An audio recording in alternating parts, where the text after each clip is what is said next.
యువమిత్రుల ముఖార విందంలో ఒక విజయ దరహాసం నాకు కనిపిస్తుంది. ఈ దేశంలో ఏదైనా గొప్ప పరిణామం జరిగిందా అని మా మిత్రులను అడుగుతున్నా. మీరు ఇంత సంతోషంగా ఈ ఉద్యమంలో ఉత్సాహంగా మీరు పాల్గొన్నారంటే, మీ అందరి ముఖార విందంలో ఒక విజయ దరహాసం కనిపిస్తుందంటే, छप्पन इंच छाती हमारे युवाओं के सामने झुक गया।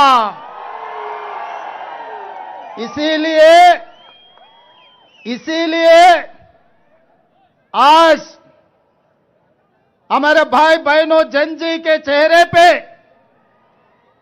आज हमारे जनजी भाई बहनों के चेहरे पे एक विजय दरहास मैं देख सक रहा हूं। मगर ये बस की बात नहीं है, बस नहीं है, नहीं है ये, क्योंकि हमारे युवाओं का जो डिमांड था, सड़क से लेकर संसद तक आप लोगों ने आवाज सुनाकर 56 इंच छाती को हराकर विद्या मंत्री का इस्तीफा देने का मजबूरी करवा दिए। मगर नीट एग्जाम में जो शहीद हुए, इस लड़ाई में, इस जंग में लाखों विद्यार्थियों के खिलाफ जो केसेस लगाए, अभी तक केसेस नहीं निकाला। जो परिवारों के अपने भाई बहनों ने सरकार शिक्षा और परीक्षा में फेल होकर जिनके जान ले चुकी है, उनके परिवार को प्रधानमंत्री जी ने नहीं मिला, मदद नहीं दिए। इसीलिए मैं आप लोगों के तरफ से राहुल जी और खड़गे जी संसद में जितने इलेक्टेड रिप्रेजेंटेटिव्स है, तेलंगाना राज्य से मैं ये गुजारिश करूंगा कि आप लोग आवाज उठाओ।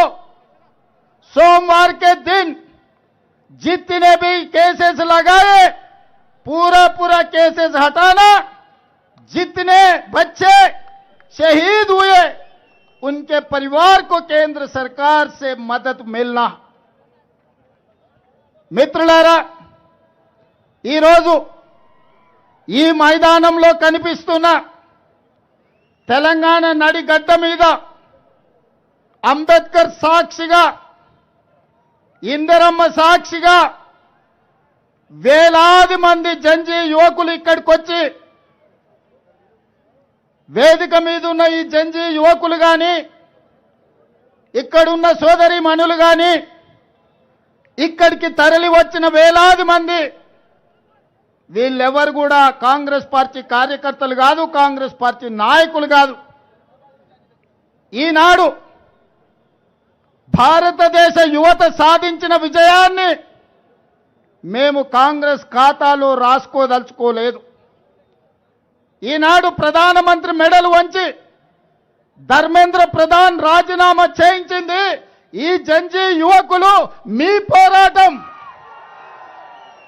పోరాట ఫలితమే, మీ పట్టుదలనే ఈనాడు ప్రధానమంత్రి తల వంచి ధర్మేంద్ర ప్రధాన్ చేత రాజీనామా చేయించండు.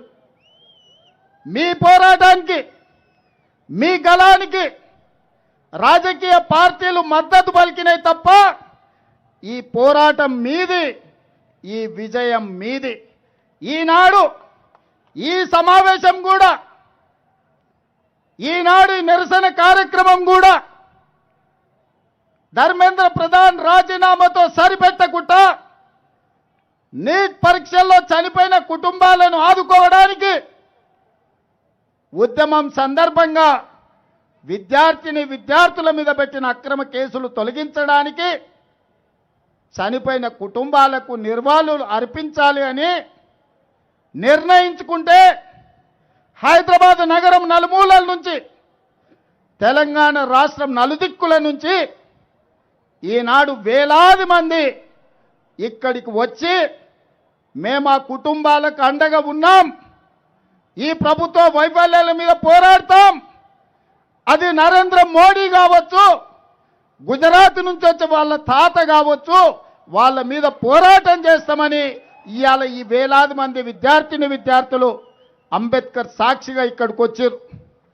వాళ్ళకొక్కటే తెలుసు, ఈ దేశం వాళ్ళది, రాబోయే దేశ భవిష్యత్తే ఈ యువతరం భవిష్యత్తు. ఈ యువతరం భవిష్యత్తు బాగున్నప్పుడే ఈ దేశం యొక్క భవిష్యత్తు బ్రహ్మాండంగా ఉంటుంది. అందుకే ఈనాడు మీ పోరాటానికి పార్టీలకు అతీతంగా ప్రజాస్వామిక వాదులందరూ ఎక్కడున్నా దిక్కులు పిక్కటిల్లేలా మీకు మద్దతు ప్రకటించారు. అందుకే కేంద్ర ప్రభుత్వం దిగొచ్చి ఈనాడు మీకు అండగా నిలబడ్డది. అందుకే మిత్రులారా, ఈరోజు మా మిత్రుడు మహేష్ గౌడ్ గారు చెప్పిండ్రు, ఈనాడు నిరసన తెలపాలంటే జంతర్ మంతర్ నుంచి లోక్సభ రాజ్యసభ దగ్గరికి వెళ్ళాలంటే కేంద్ర ప్రభుత్వం జలిపించిన లాఠీలు, పేల్చిన తూటాలు మీ పోరాట పటిమను దెబ్బ తీయలేదు. కానీ ఈనాడు మా మిత్రుడు మహేష్ గౌడ్ గారు ఒక సూచన చేసిండ్రు. రాజీవ్ గాంధీ గారు రాజ్యాంగ సవరణ ద్వారా 61వ రాజ్యాంగ సవరణ ద్వారా అప్పటి వరకు ఓటు హక్కు 21 సంవత్సరాలు ఉండే. కానీ రాజీవ్ గాంధీ గారు ప్రపంచ దేశాలను గమనించి 21 సంవత్సరాల ఓటు హక్కును 61వ రాజ్యాంగ సవరణ ద్వారా ఈనాడు 18 సంవత్సరాల నూనూగు మీసాల యువకులకు, మా సోదరి మణులకు ఈరోజు రాజీవ్ గాంధీ గారు ఓటు హక్కు ఇచ్చిండ్రు. ఇక్కడికి వచ్చిన చాలామందికి మొదటిసారి ఓటు హక్కు 18 ఏళ్ళు నిండంగానే వస్తుందంటే ఆనాటి ప్రధానమంత్రి స్వర్గీయ రాజీవ్ గాంధీ గారు రాజ్యాంగ సవరణ చేసి ఈరోజు ఆ ఓటు హక్కు ఇచ్చిండ్రు. చట్టసభలు ప్రధానంగా ఈ దేశంలో స్థానిక సంస్థలు, శాసనసభ, లోక్సభ, ఈ 3 ప్రధానమైన ఎన్నికల చట్టసభలు. ప్రధానమంత్రి పివి నరసింహారావు గారు ఈ పక్కనే ఉన్నారు. రాజీవ్ గాంధీ ఓటు హక్కు ఇస్తే రాజ్యాంగాన్ని 73, 74వ సవరణ ద్వారా స్థానిక సంస్థలలో జిల్లా పరిషత్ చైర్మన్గా, పెద్ద పెద్ద నగరాలకు మేయర్లుగా 21 సంవత్సరాల వయసులోనే మేయర్లుగా, జిల్లా పరిషత్ చైర్మన్లుగా ఎన్నిక కావడానికి 21 సంవత్సరాలు పూర్తి చేసుకున్న యువతీ యువకులకు అవకాశం ఇచ్చిండ్రు. అట్లనే ఒక కమ్యూనిటీ సోదరిమని త్రివేంద్రం మేయర్ అయింది 21 సంవత్సరాలు. ఇవాళ ఇంకా కొన్ని అంశాలను మీతో పంచుకోదలుచుకున్న యువమిత్రులతో.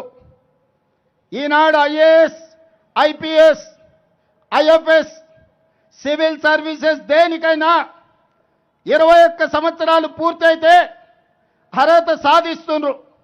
35 సంవత్సరాల క్రితం మన తెలుగు అమ్మాయి శ్రీలక్ష్మి అనే అమ్మాయి ఆనాడు ఐఏఎస్ 21 సంవత్సరాలకే సాధించింది.